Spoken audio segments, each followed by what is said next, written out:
Good morning, all. Myself Asa Pandya, Vijayanagar High School, Naranpura, Ahmedabad. English, second language, Standard 12. Unit number 2, read number 1, Unforgettable Walt Disney, written by Roy Disney. Yes, today we are going to learn Unit 2, read 1, Unforgettable Walt Disney. Unforgettable એટલે કે અવિસ્મરણીય volt Disney કે જે એના નાના ભાઈ Roy Disney દ્વારા લખવામાં આવ્યું છે. Before we start the lesson, let me introduce you about Walt Disney. Everybody in the world has heard the name Walt Disney. The present read gives us information regarding his hard work that he has done, fortune and imaginative power. How a little child forgot his illness through the story is told in this read. Along with this donation by Disney, enormous projects to keep his brother busy, tough road to his success and popularity etc. are emphasized in this read. Even a night before death, his mind was full of many projects. He gifted cartoon Mickey Mouse, the people of this world. He is really unforgettable. So now let's start lesson number 2, read number 1, Unforgettable Walt Disney. My brother Walt is no more, yet his influence lingers like a living presence over the studio where he turned out the cartoons, nature films and feature movies that made him known and loved around the world. My brother Walt, Roy Disney છે કે જેમને આ પૂરું unit લખ્યું છે, કહે છે કે મારો ભાઈ વોલ્ટ છે ઇઝ નો મોર, એ આજે હયાત નથી, એમની આજે હયાતી નથી. યટ એટલે કે તેમ છતાં પણ, યટ છે એક ગ્રામરનો ટોપિક છે વિચ શોઝ કોન્ટ્રાસ્ટ, યેટ, દો, ઓલ દો, ઇવન દો, આ બધા જ કોન્ટ્રાસ્ટ એટલે કે વિરોધાભાસ દર્શાવે છે કે મારો ભાઈ વોલ્ટ આજે જીવિત નથી, યેટ તેમ છતાં પણ હિઝ ઇન્ફ્લુઅન્સ તેની અસર, લિંગર્સ એટલે કે રહેલી છે, લાઈક અ લિવિંગ પ્રેઝન્સ એટલે કે જીવંત હાજરીની જેમ, ઓવર એટલે કે ઉપર, ધ સ્ટુડિયો ઉપર, વેર એટલે કે જ્યાં, હી ટર્ન્ડ આઉટ, હી મતલબ કે વોલ્ટે, ટર્ન્ડ આઉટ એટલે બનાવ્યા, ધ કાર્ટૂન, નેચર ફિલ્મ્સ એટલે કે દ્રશ્યોસભર ફિલ્મ જ્યાં એને બનાવી હતી ત્યાં આજે પણ એની હાજરી છે, એ જીવન છે, ધેટ કે જે, મેડ હિમ બનાવ્યા, હિમ એટલે કે વોલ્ટને, નોન એટલે કે પ્રખ્યાત, એન્ડ લવડ એટલે કે ચાહિતા, અરાઉન્ડ ધ વર્લ્ડ પૂરી દુનિયામાં. મારો ભાઈ વોલ્ટ આજે જીવન નથી, છતાં પણ તેની યાદ આજે સ્ટુડિયોમાં જ્યાં તેણે કાર્ટૂન દોર્યા હતા, કુદરતી દ્રશ્યોસભર ફિલ્મ બનાવી હતી, ત્યાં આજે જીવન છે કે જેના દ્વારા એ પૂરી દુનિયામાં ચાહિતા બન્યા અને પ્રખ્યાત થયા.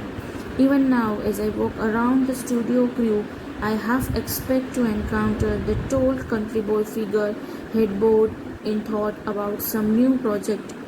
આજે પણ, even now, અત્યારે પણ, એસ કે જ્યારે, આઈ વોક હું ચાલું છું, અરાઉન્ડ એટલે આસપાસ, ધ સ્ટુડિયોની આસપાસ, સ્ટુડિયોના ક્રૂ એટલે કે સ્ટુડિયોના કર્મચારીઓની સાથે જ્યારે હું સ્ટુડિયોની આસપાસ ચાલું છું ત્યારે આઈ હાફ એક્સપેક્ટ એટલે કે છે કે હું થોડી ઘણી આશા અથવા તો અપેક્ષા રાખું છું. કોની? વોલ્ટ ડિઝની કે જે ધેટ ટોલ ઊંચા, કન્ટ્રી બોય એટલે કે ગામડિયો બાંધો ધરાવતા, હેડબોર્ડ કે જેનું માથું છે એ હંમેશા કંઈક ને કંઈક નવા વિચારોથી ભરેલું છે, એવા વ્યક્તિને એન્કાઉન્ટર એટલે કે મળવાની હું થોડી ઘણી અપેક્ષા રાખું છું.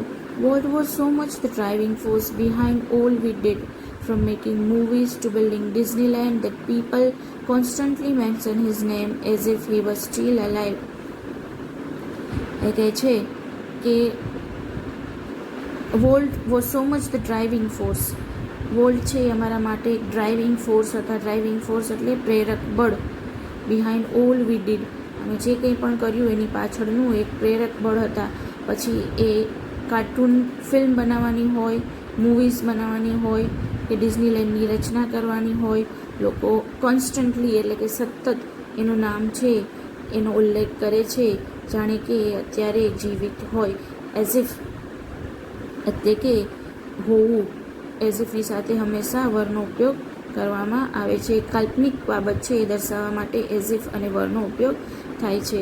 એટલે કે છે કે જાણે કે વોલ્ટ ડિઝની આજે પણ જીવંત હોય તેમ લોકો છે એને સતત યાદ કર્યા કરે છે. Every time we show a new picture or open a new feature at Disneyland someone is bound to say I wonder how would like it. દરેક વખતે એવરી ટાઈમ વી શો અમે બતાવીએ કોઈ નવું પિક્ચર. શો એટલે બતાવવું, SAW show એટલે જોયું, એ સીનું ભૂતકાળનું રૂપ છે, અને શો એટલે કે બતાવવું. કે જ્યારે પણ અમે કોઈ નવું ફિલ્મ છે એ બતાવીએ છીએ અથવા તો અમે કોઈ નવું ફીચર છે એ ડિઝનીલેન્ડમાં ઇન્ટ્રોડ્યુસ કરીએ છીએ ત્યારે કોઈક તો બાઉન્ડ ટુ સે એવું કહેવા માટે બંધાયેલું જ હોય છે કે મને આશ્ચર્ય થાય છે કે વોલ્ટને આ કેવું લાગશે, મતલબ કે એને ગમશે કે નહીં. And when this happens I personally realise that it was something he himself had planned. અને જ્યારે એ ફીચર અથવા એ મૂવી છે એ બની જાય છે ત્યારે હું પર્સનલી વ્યક્તિગત રીતે રિયલાઇઝ એટલે કે ખાતરી કરું છું કે આ એક કંઈક એવું જ છે કે જે હિમસેલ્ફ એટલે કે વોલ્ટે પોતે વિચાર્યું હતું કે પ્લાન કર્યું હતું. For my imaginative ઇન્ડસ્ટ્રીયસ brother left enough projects in progress to keep the rest of us busy for many years. શા માટે એને એવું લાગતું કે આ બધું કામ છે એ વોલ્ટે પોતે પ્લાન કરેલું હતું. ફોર એટલે કે કારણ કે મારો ઇમેજિનેટિવ, મારો કાલ્પનિક, ઇન્ડસ્ટ્રીયસ એટલે કે મારો મહેનતુ હાર્ડવર્કિંગ ભાઈ છે એને પોતે ગયા પછી ઇન પ્રોગ્રેસ એટલે કે કાર્યરત રાખ્યા હતા. ઘણા બધા પ્રોજેક્ટ કાર્યરત રાખ્યા હતા કે જે પ્રોજેક્ટના કારણે અમે વર્ષોને વર્ષો સુધી બિઝી રહ્યા. Walt was a complex man. Walt છે એક જટિલ માણસ હતા. To the writers, producers and animators who worked with him, he was a genius who had an extraordinary ability to an extra stroke of imagination to any story or idea.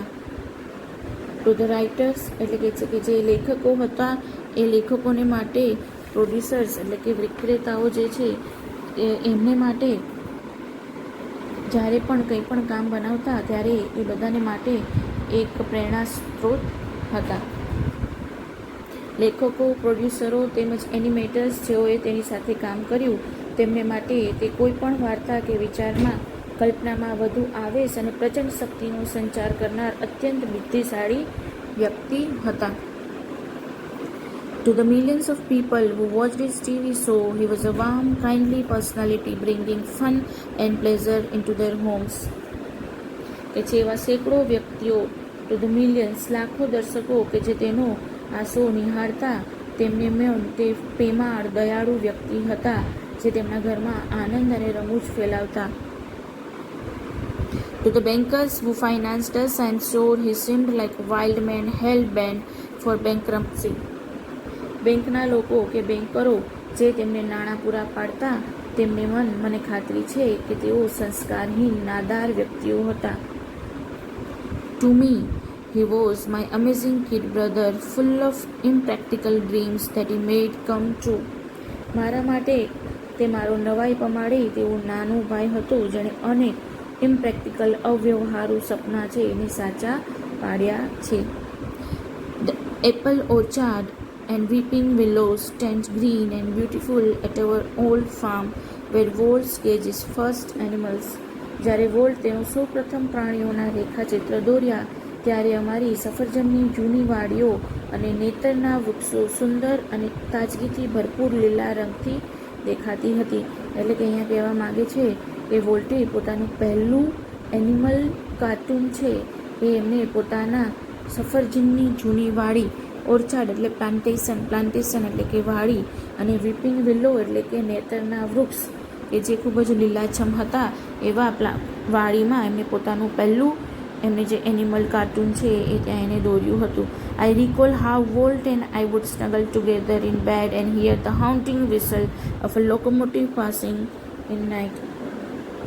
મને કહે છે આજે પણ યાદ છે, રિકોલ એટલે યાદ કરવું, હું અને વોલ્ટ રાત્રે પસાર થતી ટ્રેનના એન્જિનની વિસલ કેવા પથારીમાં એકબીજાની નજીક આવીને સાંભળતા હતા તે મને યાદ છે. હાઉન્ટિંગ એટલે કે ખૂબ જ ડેન્જરસ, ડર લગાડે એવી એ જે લોકોમોટિવ એન્જિન છે એની જે ટ્રેન છે એની વિસલ જ્યારે અમે સાંભળતા એ ટાઈમે અમે બંને ભાઈઓ છે વિસનગલ ટુગેધર, સ્નગલ એટલે કે એકબીજાને ભેટી જવું, અમે ભેટી જતા our uncle Mike was an engineer. અહીંયા એમના આપણે પિક્ચર જોઈ શકીએ છીએ વોલ્ટ ડિઝનીનું, અને વોલ્ટ ડિઝનીની સાથે આપણે એમનું ફેમસ કાર્ટૂન છે મિકી માઉસ છે એનું પિક્ચર પણ જોઈ શકીએ છીએ. અહીંયા કહે છે કે our uncle Mike was an engineer. અમારા અંકલ માઇક છે એ એન્જિનિયર હતા. And he would blow his whistle one long and two shorts just for us. એ પોતે જ્યારે ત્યાંથી પસાર થતા ત્યારે પોતાની લોકોમોટિવ ટ્રેનની 2 વિસલ વગાડતા, એક લાંબી અને 2 ટૂંકી, જસ્ટ ફોર અસ, મારા અને મારા ભાઈના માટે. વોલ્ટ નેવર લોસ્ટ હિઝ લવ ફોર ટ્રેન્સ.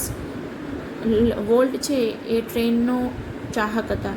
એમને ક્યારે પણ ટ્રેન માટેનો પોતાનો પ્રેમ છે એ ગુમાવ્યો નહોતો. Years letter and old fashion train was one of the first attraction in Disneyland. આજે આપણે ડિઝનીલેન્ડ છે એ ઘણી જગ્યાએ આપણે જોઈ શકીએ છીએ. We have watch Disneyland in TV and we can see that old train. It is one of the attraction of Disneyland, and today also we can see that train. So years later, વર્ષો પછી પણ એક old fashion, એક જૂની પદ્ધતિની એ train છે એ ડિઝનીલેન્ડનું પહેલું આકર્ષણ હતી. As far back as I can remember, Walt was drawing.